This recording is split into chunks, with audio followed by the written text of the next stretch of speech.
El agua tibia gotiaba en la banera. Un eco rítmico que resonaba en la mansión silenciosa de Sevilla. Diego Solar. De pie en el umbral del baño. Sincio que el mundo se desmoronaba bajo sus pies. Frente a él, su amigo Javier. Con el torso desnudo y el cabello humido. Sostenía en sus brazos a un hombre que no podía ser real. Álvaro, el esposo de Diego, muerto hace 2 años. Diego, un empresario de 50 años, había construido su imperio en la industria del aceite de oliva, pero ninguna de sus victorias comerciales lo había preparado para esto. La mansión en el barrio de Santa Cruz, con sus azulejos centenarios y jardines perfumados de jazmín, era su refugio, el lugar donde había logrado a Álvaro tras su trágica muerte en un accidente automovilístico. Pero ahora, la figura de Álvaro, idéntica hasta el último lunar en su mejilla, estaba allí, empapada, con los ojos abiertos y una sonrisa que Diego no había visto en años. ¿Quién eres tú? Susurró Diego, su voz quebrantos como cristal. Javier, de 30 años, lo miró con una mezcla de culpa y terror. Sus manos temblaban mientras soltaba al hombre en la banera, que lo observaba con una calma inquietante. Diego, no es lo que piensas, balbuceó Javier, retrocediendo. Su cabello oscuro goteaba sobre el mármol, y sus ojos verdes, normalmente llenos de vida, estaban nublados por el pánico. Por favor, déjame explicar. Pero Diego no podía escuchar. Sus ojos estaban fijos en el hombre que se levantaba lentamente de la banera, con el agua deslizándos por su piel como si el tiempo no hubiera pasado. Álvaro, o quien fuera ese impostor, tenía el mismo cuerpo esbelto, los mismos hombres anchos, la misma cicatriz en el brazo izquierdo que Diego había besado tantas noches.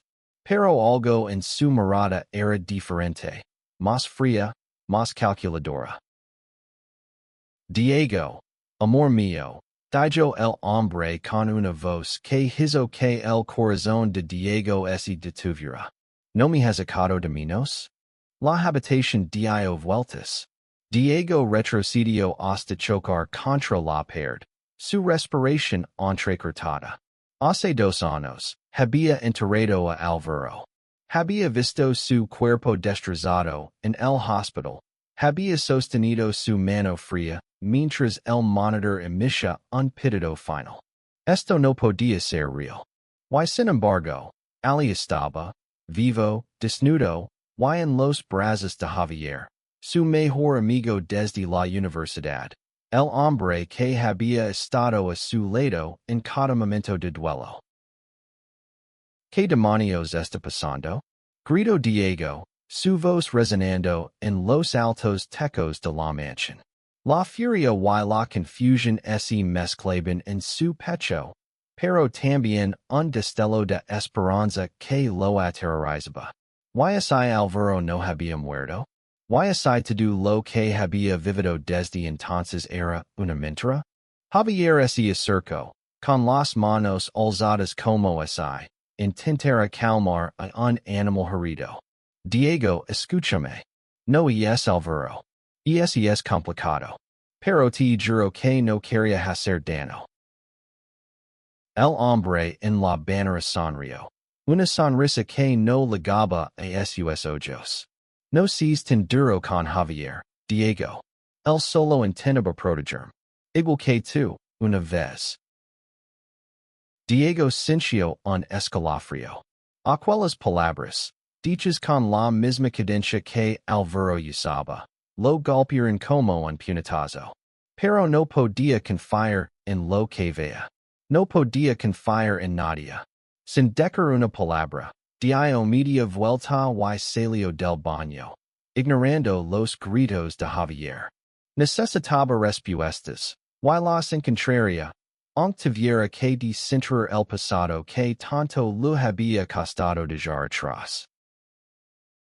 Las calles de Sevilla estaban vivas esa noche, con el bullicio de las terrazas y el aroma a azahar flotando en el aire. Diego caminó sin rumbo. Sus pasos resonando en los adoquines. Cada rincón de la ciudad lo recordaba a Alvaro.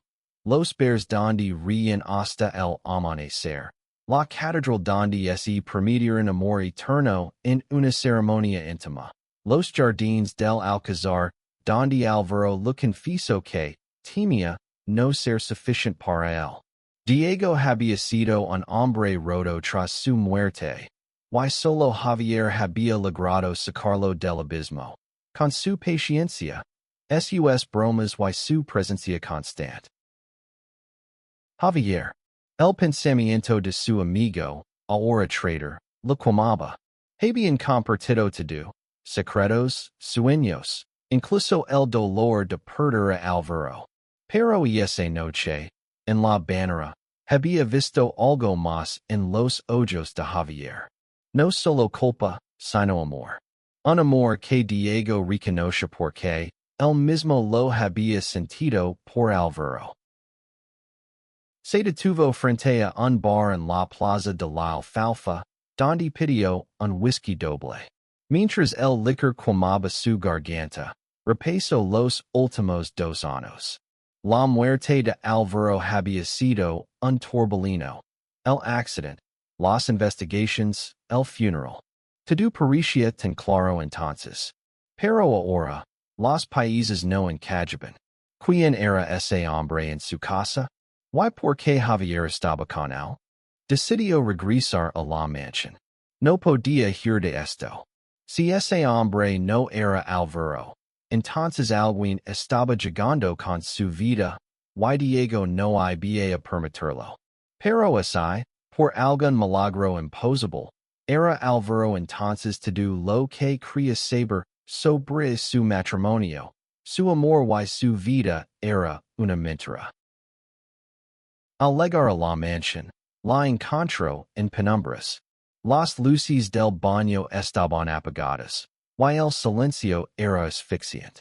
Diego llamó a Javier, pero no hubo respuesta. Subió las escaleras, su corazón latiendo con fuerza, y entró al dormitorio principal. Ali, sobre la cama, había una nota escrita a mano. Encuéntrame en el bar de la esquina. Necesito contarte la verdad. Javier. Diego apretó la nota en su puño. La verdad. ¿Qué verdad podía justificar lo que había visto? Con el alma hecha pedazos, salió de nuevo a la noche sevillana, sin saber que estaba a punto de descubrir un secreto que cambiaría su vida para siempre.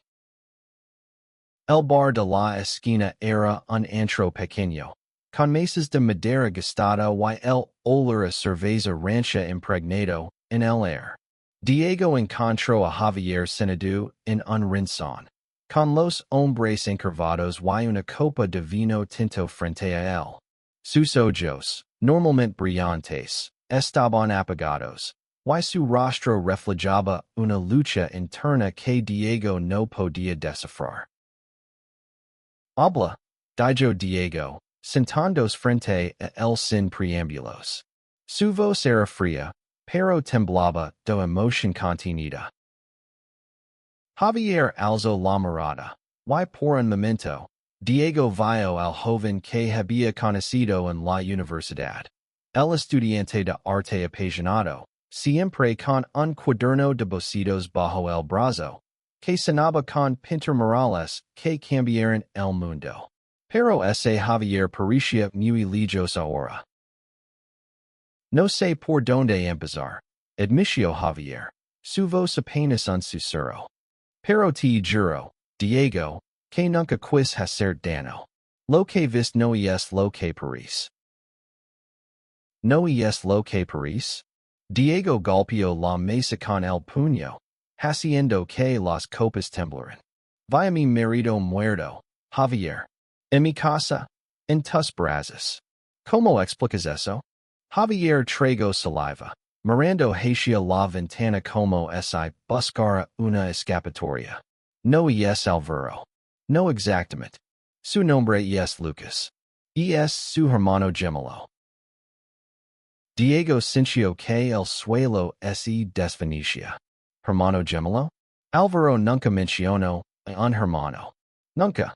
Su voz se alzó, atrayendo miradas curiosas de los otros clientes. ¿Por qué no quería que los superas? Respondió Javier, inclinándose hacia adelante. Alvaro y Lucas estaban distanciados. Lucas se fue de España hace más de 10 años. Antes de que tú y Alvaro se conocieran. Vivía en Argentina, envuelto en problemas drogas, deudas.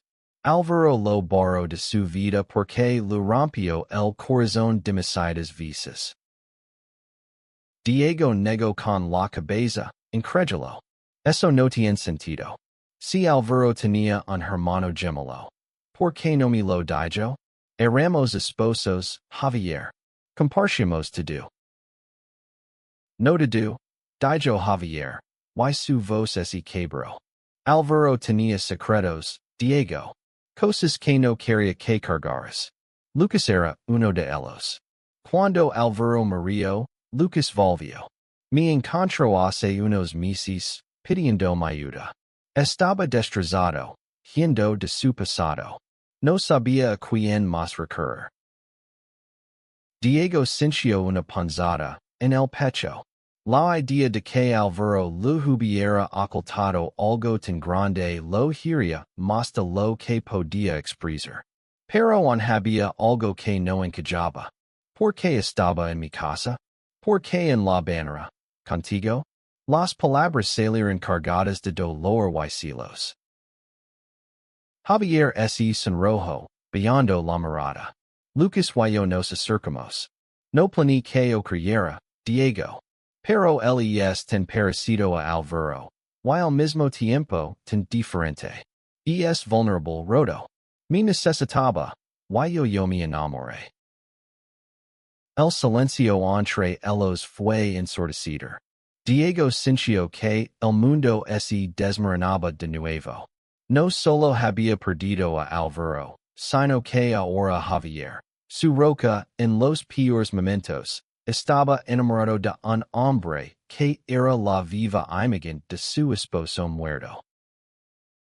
¿Y qué con Lucas? Preguntó Diego, su voz apenas audible. ¿Por qué está aquí? Javier suspiró, pasándose una mano por el cabello. No lo sé del todo. Dice que cerrar las heridas del pasado. Pero hay algo que no me cuenta. Algo sobre Alvaro, sobre su muerte. Creo que sabe más de lo que dice. Diego se levantó, incapaz de soportar más. Voy a hablar con él. Ahora. No, Diego, espera. Javier intentó detenerlo, pero Diego ya estaba en la puerta. La noche sevillana lo recibió con un aire frío que no calmó la tormenta en su interior. De vuelta en la mansión, Diego encontró a Lucas en el salón, sentado en el sofá con una copa de cognac en la mano. Su parecido con Alvaro era tan perfecto que dolía mirarlo. Pero ahora que lo observaba de cerca, notó las diferencias. Las arrugas en las comisuras de sus ojos, el gesto enderezado de su boca, la forma en que sostenía la copa con una confianza que Alvaro nunca tuvo. Habla, dijo Diego, parándose frente a él. ¿Quién eres y qué quieres? Lucas lo miró con una sonrisa triste. Soy Lucas, Diego. El hermano que Alvaro nunca quiso que conocieras. Y estoy aquí porque necesito tu perdón. ¿Mi perdón? Diego frunció el seno, confundido. No te conozco. No te debo nada. Lucas dejó la copa en la mesa y se levantó, acercándose a Diego con pasos lentos. Te equivocas. To do lo que pasó con Alvaro. Su accident no fue un accident. Y yo tengo la culpa. Las palabras de Lucas resonaron en la sala como un trueno. Diego sintió que el aire se volvía denso, imposible de respirar. ¿Qué quieres decir con que no fue un accident? Preguntó, su voz temblando de furia y miedo. Lucas se sentó de nuevo, mirando al suelo como si cargara el peso del mundo. Alvaro y yo tuvimos una peli la noche antes de su muerte. No éramos cercanos, pero él me buscó. Había descubierto algo sobre mi vida en Argentina. Me llamó para enfrentarme, para decirme que estaba harto de mis mentiras. Yo estaba desesperado, Diego. Le dije cosas horribles, cosas que no debí decir. Diego lo miraba fijamente, su mente luchando por procesar la información. ¿Qué cosas? ¿Qué tiene eso que ver con su muerte?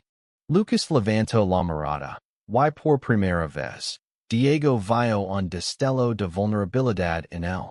Alvaro descubrió que yo estaba involucrado con gente peligrosa, deudas que no podía pagar, personas que no perdonan. Él quiso ayudarme, pero yo lo rechacé. Y esa noche, después de nuestra peli, él salió furioso. Conduce demasiado rápido, Diego. El accidente fue mi culpa. Si no hubiéramos peleado, él no habría estado en ese coche. Diego sintió que sus piernas cedían. Se dejó caer en una silla, con las manos temblando. Durante 2 años, había creído que la muerte de Alvaro fue un capricho del destino, una tragedia sin sentido. Pero ahora, Lucas lo estaba diciendo que había una razón, un culpable. Y ese culpable estaba frente a él, con el rostro de su esposo. ¿Por qué no me lo dijiste antes? Preguntó Diego, su voz rota. ¿Por qué apareces ahora, después de todo este tiempo? ¿Por qué no podía enfrentar? Admitió Lucas. Cuando Alvaro murió, me hundieron más. Hay cosas de las que no estoy orgulloso. Pero hace unos meses, decidí volver a España. Quería redimirme, empezar de nuevo. Y entonces conocí a Javier.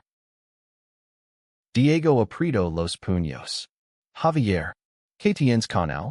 ¿Es solo un juego para ti? Lucas negó con la cabeza, su expresión suavizándose. No es un juego, Diego. Javier me dio una razón para seguir adelante. Él vi algo en mi que yo no vio. Pero no estoy aquí para quitarte nada. Solo quiero tu perdón y ayudarte a entender lo que pasó con Alvaro. Diego no sabía qué sentir. La furia lo consumía, pero también había una tristeza profunda, un deseo de aferrarse a cualquier pedazo de Alvaro. Incluso esa era a través de Lucas. ¿Y qué esperas que haga? Preguntó. ¿Qué te abres y te diga que está todo bien? Destruiste mi vida, Lucas. No espero que me perdones ahora, respondió Lucas, su voz firme pero cargada de emoción. Pero déjame cuidarme. Déjame ayudarte a encontrar la verdad. Hay cosas que no sabes, Diego. Cosas que Alvaro no quiso que superes. Diego lo miró en silencio, dividido entre el deseo de dejarlo y la necesidad de respuestas. Finalmente, asintió. Quédate. Pero si me mientes, si juegas conmigo, te juro que lo pagarás.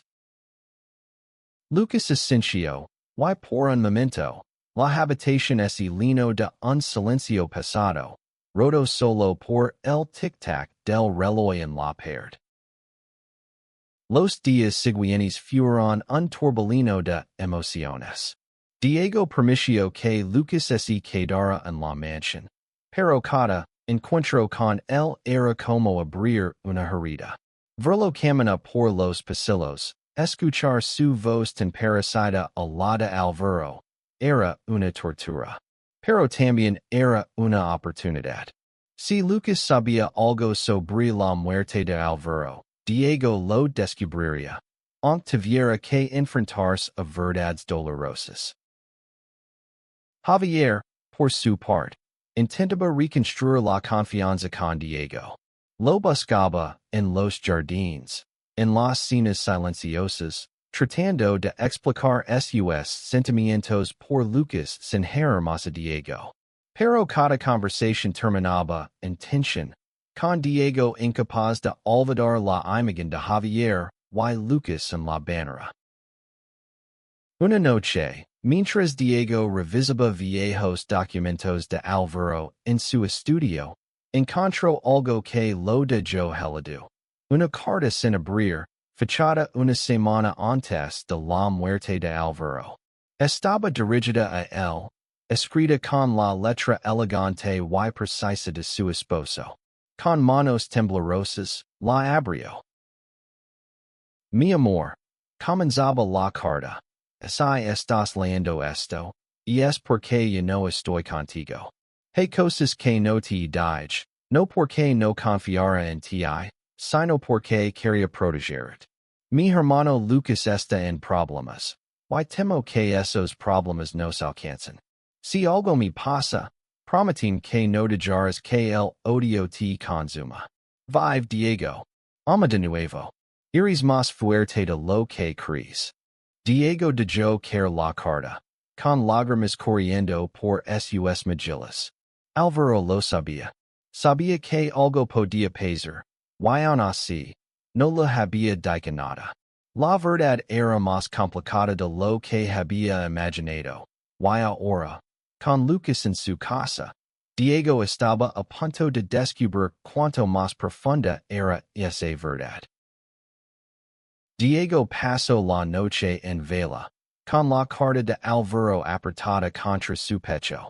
Cada palabra era un recordatorio de cuánto lo había amado, pero también un golpe al descubrir los secretos que guardó. Al amanecer, decidió confrontar a Lucas con la carta. Si Álvaro había temido por su vida, Lucas debía saber más de lo que había revelado. Lo encontró en la cocina, preparando café con una naturalidad que irritaba a Diego. Lucas parecía demasiado cómodo en una casa que no era suya, moviéndose entre los muebles como si perteneciera a él. Diego dejó la carta sobre la mesa, sin decir una palabra. Lucas la miró, y su rostro palideció. ¿Esto donde la encontraste? Preguntó, su voz temblando. Respond, Lucas, dijo Diego, cruzando de brazos. Álvaro escribió esto antes de morir. Hablo de ti, de tus problemas. ¿Qué estabas haciendo en Argentina? ¿Quiénes eran esas personas que lo preocupaban? Lucas suspiró, pasándose una mano por el rostro. No quería que esto saliera a la luz, Diego. Pero supongo que ya no hay vuelta atrás. En Argentina, me involucré con un grupo de prestamistas. Gente peligrosa, con conexiones en el bajo mundo. Debía mucho dinero, y cuando intenté salir, me amenazaron. Álvaro lo descubrió porque uno de ellos lo contactó, exigiendo que pagara mis deudas. Diego sintió un nudo en el estómago. Lo amenazaron. ¿Por tu culpa? Lucas sintió sus ojos llenos de culpa. Álvaro quiso protegerme, como siempre. Intentó negociar con ellos, pero no eran de los que negocian. Creo que el accidente no fue solo un accidente. Creo que lo provocaron. Diego se levantó, furioso. ¿Crees? ¿Eso es todo lo que tienes? ¿Una suposición? Mi esposo murió, Lucas. ¿Y tú sabías que algo podía pasar y no hiciste nada? No sabía que llegarían tan lejos. Gritó Lucas, las lágrimas asomando en sus ojos. Pensé que solo me querían a mí. Cuando Álvaro murió, me fui de Argentina. No podía enfrentarlo. Pero ahora estoy aquí, Diego, porque quiero arreglar las cosas. Quiero encontrar a los responsables. Diego Lomaro, dividido entre la rabia y el deseo de creerlo. Lucas parecía sincero, pero también era un hombre que había huido de sus problemas toda su vida. ¿Y cómo planeas hacer eso? Preguntó Diego, su voz fría. Conozco a alguien, dijo Lucas. Un detective privado en Sevilla. Alguien que ha trabajado en casos como este. Puedo contratarlo, pero necesito tu ayuda. ¿Tienes recursos, Diego? Dinero. Contactos. Juntos podemos descubrir la verdad. Diego dudó. Confiar en Lucas era como caminar sobre hielo fino, pero la idea de dejar la muerte de Álvaro sin resolver era insoportable. Está bien, dijo finalmente. Pero así me traicionas, Lucas. No habrá lugar en el mundo donde puedas esconderte. Los días siguientes fueron una danza de suspecas y alianzas frágiles. Diego y Lucas se reunieron con el detective, un hombre catito llamado Rafael, que permitió investigar los vínculos de los prestamistas argentinos con el accidente de Álvaro. Mientras tanto, la relación entre Diego y Javier seguía deteriorándose. Javier intentaba acercarse, pero cada conversación terminaba en reproches. No puedo soportar verte con él, admitió Diego una noche, mientras compartían una botella de vino en el jardín. Cada vez que lo miró, vio a Álvaro. Y cada vez que te miró a ti, vio la traición. Javier bajó la mirada, sus manos temblando alrededor de la copa. No quería enamorarme de Lucas, Diego. Pero él me dijo algo que no había sentido desde que Álvaro murió. Esperanza. No espero que lo entiendas, pero no estoy aquí para hacer daño. Diego negó con la cabeza, el dolor apretando su pecho. Álvaro te quería como un hermano, Javier. Y ahora estás con su gemelo. ¿Cómo crees que me siento? Javier no respondió. El silencio entre ellos era más elocuente que cualquier palabra. Mientras tanto, Rafael comenzó a desenterrar pistas. Descubrió que los prestamistas habían tenido contactos en España, incluyendo un hombre en Sevilla que podría haber estado involucrado en el accidente. Pero cada nueva revelación traía más preguntas. ¿Por qué Álvaro no le contó nada a Diego? ¿Y qué papel jugaba Lucas en todo esto? Una noche, mientras Diego revisaba los informes del detective, recibió una llamada anónima. Una voz distorsionada lo advirtió. Deja de buscar. O terminarás como tu esposo. Diego colgó, su corazón latiendo con fuerza. En lugar de asustarlo, la amenaza lo llenó de determinación. Alguien quería mantener la verdad oculta, y él no descansaría hasta descubrir quién. La amenaza resonaba en la mente de Diego mientras conducía por las calles de Sevilla, con el río Guadalquivir brillando bajo la luz de la luna. No podía ignorarla, pero tampoco podía detenerse. Cada paso que daba lo acercaba más a la verdad sobre la muerte de Álvaro, y aunque el miedo lo perseguía, su amor por su esposo era más fuerte. Decidió compartir la amenaza con Lucas y Rafael. Los tres se reunieron en un café discreto en Triana, lejos de los ojos curiosos. Rafael, con su rostro catito y su mirada penetrante, escuchó en silencio antes de hablar. Esto confirma que estamos cerca, dijo, tambaleando los dedos sobre la mesa. Alguien está nervioso. Pero también significa que eres un objetivo, Diego. Tienes que tener cuidado.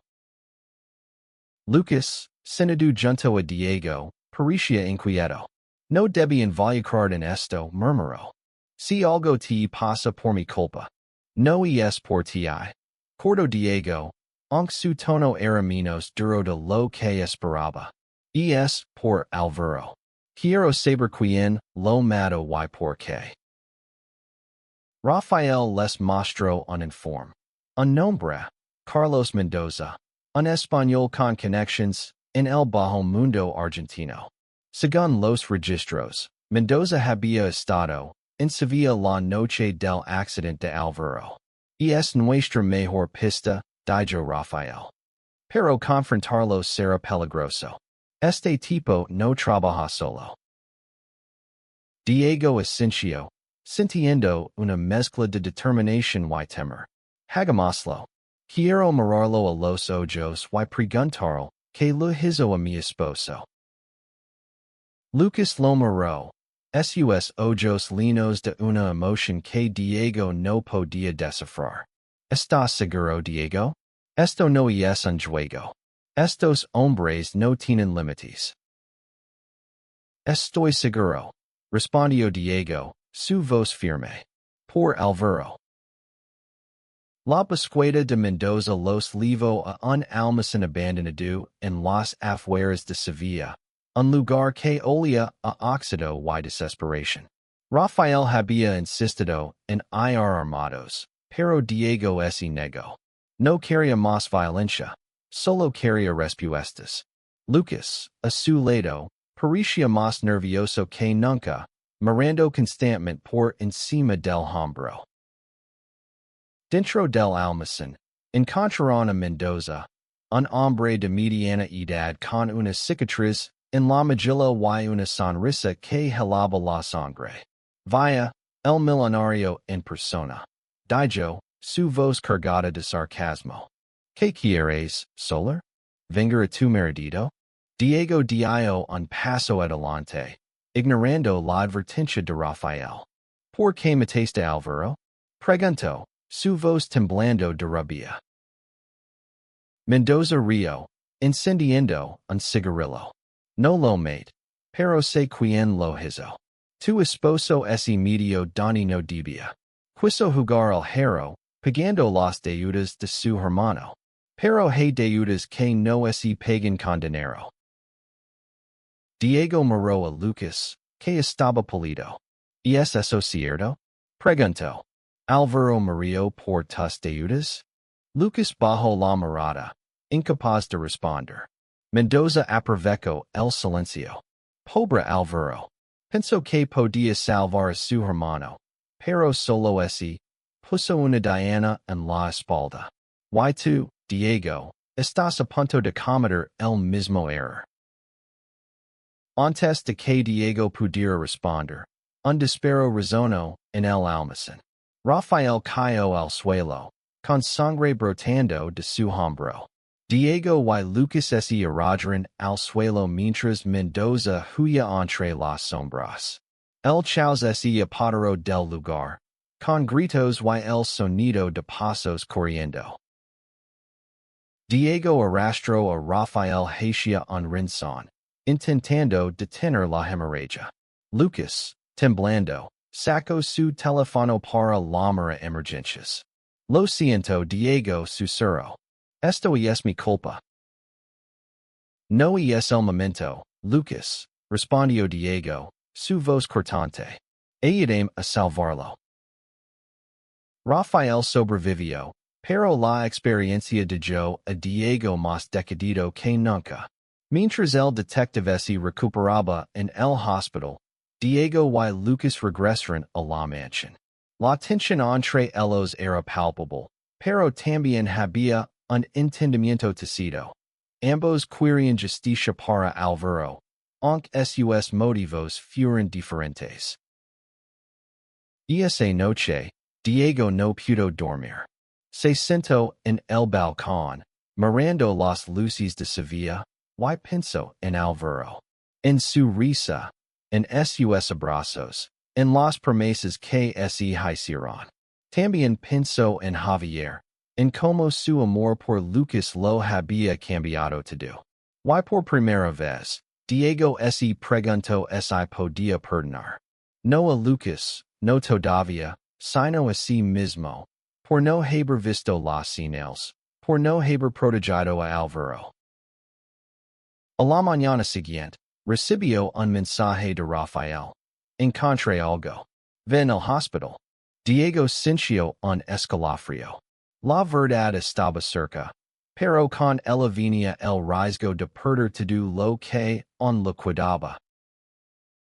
En el hospital, Rafael estaba pálido pero lucido, con el brazo en un cabestrillo. Sobre la mesa junto a su cama había una carpeta llena de documentos. Esto es lo que encontré antes de que nos atacaran. Dijo, su voz ronca. Mendoza no actuó solo. Había alguien más, alguien con mucho poder, que quería a Álvaro fuera del camino. Diego tomó la carpeta, su corazón latiendo con fuerza. Dentro había correos electrónicos, transferencias bancarias y un nombre que no esperaba, Elena Ruiz, una empresaria sevillana que había sido rival de Diego en el negocio del aceite de oliva.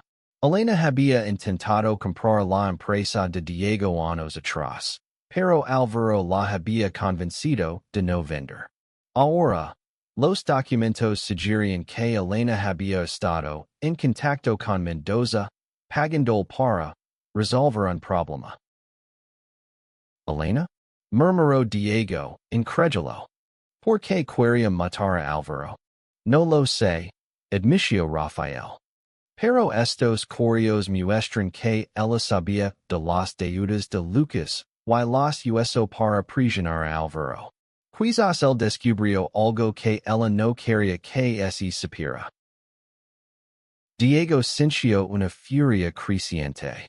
Elena siempre había sido astuta, pero nunca la había considerado capaz de algo tan cruel. Miró a Lucas, que estaba en un rincón, escuchando en silencio. ¿Sabías algo de esto? Preguntó. Lucas negó con la cabeza, pero su expresión era tensa. No, Diego. Te juro que no sabía nada de Elena. Pero Álvaro me dijo una vez que no confiaba en ella. Dijo que tenía secretos que podían destruirla. Diego apretó la carpeta en sus manos. Voy a enfrentarla. Dijo, su voz decidida. Si ella tuvo algo que ver con la muerte de Álvaro, lo pagará. Rafael lo detuvo con un gesto. Ten cuidado, Diego. Elena no es Mendoza. Tiene connections, poder. Si vas tras ella, necesitarás pruebas sólidas. Diego asintió, pero su mente estaba en otro lugar. Esa noche, organizó una reunión con Elena en su mansión, bajo el pretexto de discutir un negocio. Lucas insistió en acompañarlo, y aunque Diego no confiaba del todo en él, aceptó. Javier, por su parte, se quedó atrás, incapaz de soportar más tensión. La mansión de Elena era un palacio moderno en las afueras de Sevilla, con vistas al campo andaluz. Elena los recibió con una sonrisa fría, vestida con un traje impecable que contrastaba con la calidez de la noche. Diego, qué sorpresa, dijo, ofreciéndoles una copa de vino. ¿Y qué debo esta visita? Diego fue directo al grano. Sé lo que hiciste, Elena. Sé que pagaste a Mendoza para matar a Álvaro. La sonrisa de Elena no vaciló, pero sus ojos se endurecieron. ¿De qué estás hablando? Eso es absurdo. No mientas, intervino Lucas, su voz temblando de emoción. Álvaro descubrió algo sobre ti, ¿verdad? Algo que te hubiera arruinado. Elena rió, pero era una risa nerviosa. No sé qué te han dicho, pero estás equivocado. Álvaro era un hombre débil, metido en problemas que no entendía. Su muerte fue un accidente. Diego sacó los documentos de la carpeta y los arrojó sobre la mesa. Explíqueme esto, entonces. Transferencias a Mendoza. Curios donde hablasta, eliminar un obstáculo. ¿Qué obstáculo, Elena? Mi esposo. Por un momento, Elena pareció desconcertada, pero se recuperó rápidamente. No tienes nada, Diego. Papels que no prueben nada. Si me acusas, te destruir. Antes de que Diego pudiera responder, Lucas dio un paso adelante. No te dejaremos. Alvaro era mi hermano. Y aunque cometí errors, no descansar hasta que pagues por lo que hiciste. Elena los miró a ambos, su fachada de calma desmoronandos. Salgan de mi casa, dijo, su voz fría. No tienen idea de con quién están llegando. Diego y Lucas se fueron, pero la confrontación los dejó con más preguntas que respuestas. En el camino de regreso, Diego no pudo evitar mirar a Lucas. A pesar de todo, comenzaba a verlo no solo como el hermano de Alvaro, sino como un hombre que, a su manera, estaba luchando por redimirse. Y esa noche, mientras Diego miraba las estrellas desde su balcón, Javier lo encontró. Sé que me odias, dijo Javier, su voz suave. Pero quiero que sepas que amo a Lucas. Y él te respeta, Diego. Quiero hacer lo correcto. Diego suspiró, sintiendo que el peso de su dolor comenzaba a aligerarse. No te odio, Javier. Solo necesito tiempo. Javier asintió, y por primera vez en días, Diego sintió un atisbo de esperanza. La verdad estaba cerca, y aunque el camino era doloroso, sabía que lo enfrentaría, por Alvaro y por sí mismo. Los días siguientes fueron una carrera contra el tiempo. Rafael, ya recuperado, intensificó la investigación, rastreando más conexiones entre Elena y Mendoza. Diego, Lucas y Javier trabajaban juntos, aunque la tensión entre ellos seguía presente. Diego enlucaba con sus sentimientos hacia Lucas, pero cada día veía más de Alvaro en él, no solo en su rostro, sino en su determinación por hacer justicia. Una noche, Rafael llamó con noticias. Había encontrado un testigo, un ex socio de Mendoza que estaba dispuesto a hablar a cambio de protección.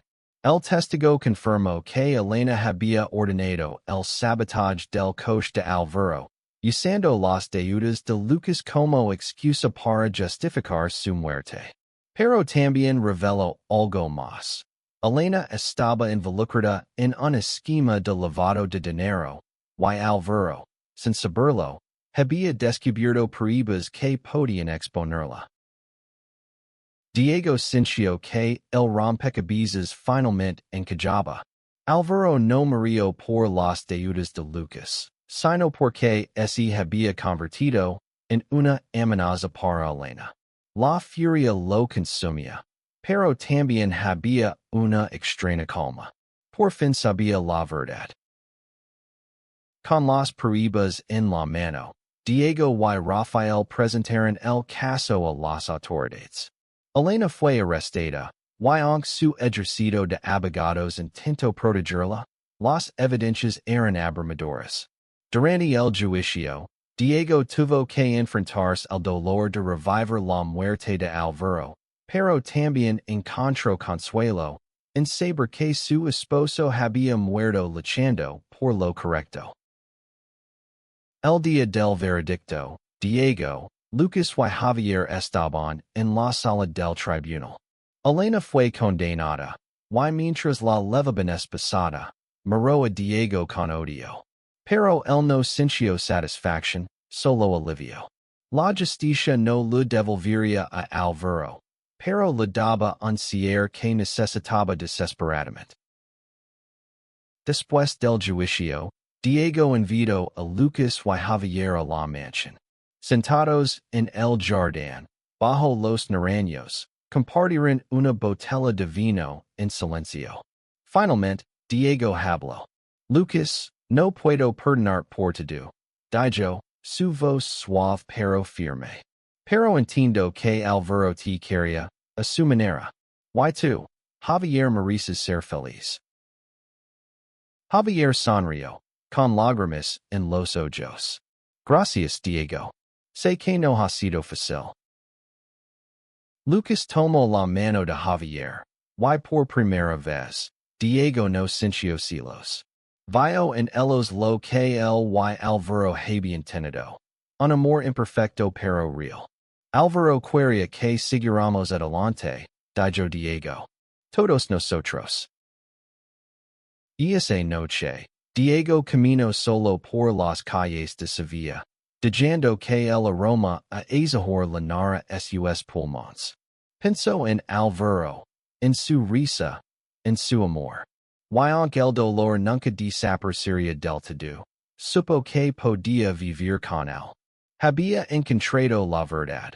Y con ella, la fuerza para empezar de nuevo. En los meses siguientes, Diego vendió la mansión y se mudó a una casa más pequeña en el campo, donde comenzó a escribir un libro sobre su vida con Alvaro. Lucas y Javier se quedaron en Sevilla, trabajando juntos en una galería de arte que honraba la memoria de Alvaro. Y aunque sus caminos se separaron, Diego sabía que siempre estarían conectados por el hombre que habían amado. La vida, pensó Diego mientras miraba las estrellas, no era perfecta, pero era suya, y la viviría con el coraje que Alvaro le había enseñado.